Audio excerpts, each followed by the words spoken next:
Hey guys, welcome to episode 4 of Driving with Mitch and talking about business shit. I really love that name. So I've just been in Melbourne for the last probably 3 days and I'm on my way back to Sydney. I've got about 600 k's ahead of me and I'm just kind of reflecting on the weekend, and because I was going down to support a friend of mine, a very good friend of mine, who's a drifter and he's competing within the Australian Drift Championships, which is the High-Tech Oils All-Star Drift Championship and the Trans-Tasman. The bunch of really long names for drifting comps. And I was trying to think today, like, what should I talk about in my episode? And it came up with the issues that we had with the car and overall the whole weekend were a really great topic, and I've had a lot of coffee and I'm kind of jittery, so I'm trying to make my point. My words aren't coming out quite as well as I'd like them to. But what happened, let me kind of give you a rundown of what happened. We got there, we got the car off the trailer, and Maddie started driving and didn't warm the car up before really going balls to the wall and giving it hell. And after one lap, it was bang. And what we thought he did was blew the whole gearbox. But after pulling the gearbox out, and which they did in about 15-20 minutes, which is pretty amazing if you're a mechanic or mechanically minded. You know, pulling a gearbox out of a car at a racetrack when the car's on jack stands in 15 to 20 minutes is phenomenal. We pull it out, pull the case off, and he stripped all the teeth off the third gear, and it's a dog box again for all of the mechanical engineer-minded people. You know what that is. It's a very strong box, but it has its disadvantages. Meaning, if you're in second fourth, and you go to put it into first, there's no synchros in there, and what the synchro does is it won't allow you to put it into first. So when that happens, if you go from fourth at 120 kilometers an hour and put it into first, it'll just literally go and chew all the teeth off and goodbye box.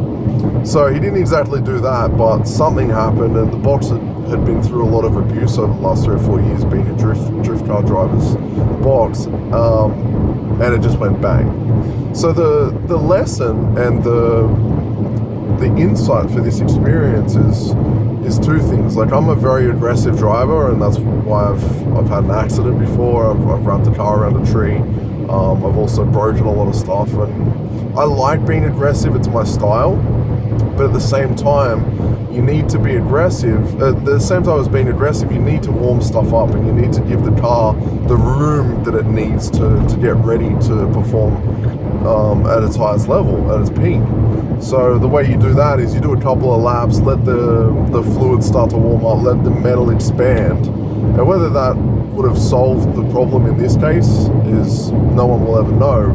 But that's one thing that I'll be doing, because I tend to jump in the car and just destroy things, just go hard. One thing that I'm going to be doing from now on is I'm going to be warming up for a lap or two and letting the fluids kind of move around, letting the engine temp kind of heat up a little bit before really pushing hard. And then the second thing I'm going to do is I'm going to make sure that I always have a backup. I always have a second something, like a second gearbox, a second engine, a second shell. And the reason being is if I bust one, I can just change it over.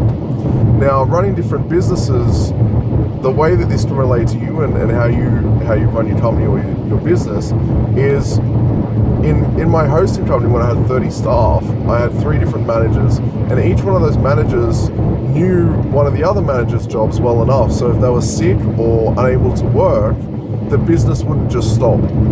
I had what's called redundancy. And being a hosting company, we had redundancy everywhere. We had redundancy in hard drives, in power. We always had 2 different power circuits running from 2 different power companies into every server. Some of our servers had redundant RAM, so if one of the RAM sticks blew up or stopped working, it would switch over like literally that quick to the other RAM. We had redundant network links, we had redundant switches, we had redundant everything, like multiple layers of redundancy, so that if we got attacked, if we lost power, if we lost network, the company would still stay online that and all of our customers' websites would still sound like. So then that's the redundancy in the networking infrastructure. When it comes down to staff, a lot of people rely on one person to do a job, and if they're not in, or if they're not there for the day, or they're sick, or they're out for a week, that part of the business will actually stop. And the analogy here is like in the racing situation is like you look at NASCAR race teams. They have a complete car with them for every single round. So if the car that they're driving explodes or gets written off or is destroyed, they literally just head back to the pits and grab another car and they're good to go within 30 seconds. Whereas in the racing scene or the drifting scene in Australia, the budgets aren't really there. So a lot of these guys, they don't really have many spare parts. They have heaps of wheels and heaps of tires, and most of the guys have a spare diff. But apart from that, no one's really carrying around spare parts or spare whole engines or spare whole shells.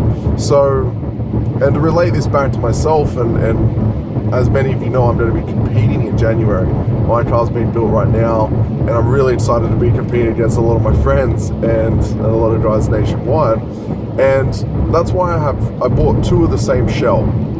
So I bought two Nissan Silvia S15s. I have a black one and a red one. The red one is currently getting a roll cage put in it.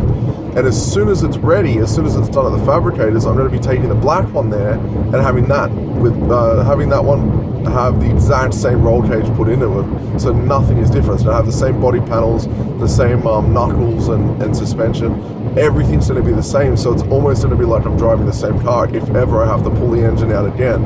And that's kind of where it's been a little frustrating for me, is because I had the accident last week of June, and it's now like halfway through October. So that's four and a bit months I've been without being able to drive or drift any of my cars. So this episode has been a little bit of a jump around because I'm high on coffee, because I've got 571 kilometers or 5 hours ahead of me to drive home. But I hope you've been able to get some takeaways as well. So you can see my business, how I had redundant networking and redundant infrastructure. You can see how I had redundant staff, and I also had redundant managers, and I also had redundant staff. I had different staff that could handle different roles, and they were able to be moved and shuffled around if something was to go wrong or someone wasn't able to cover one of their shifts. So it's very, very important to have redundancy in your business and take a step back and look at the different areas that you can implement the same sort of stuff into. Okay, so that's another edition of Driving with Mitch and talking about business shit. And I will see you in the next episode. See ya.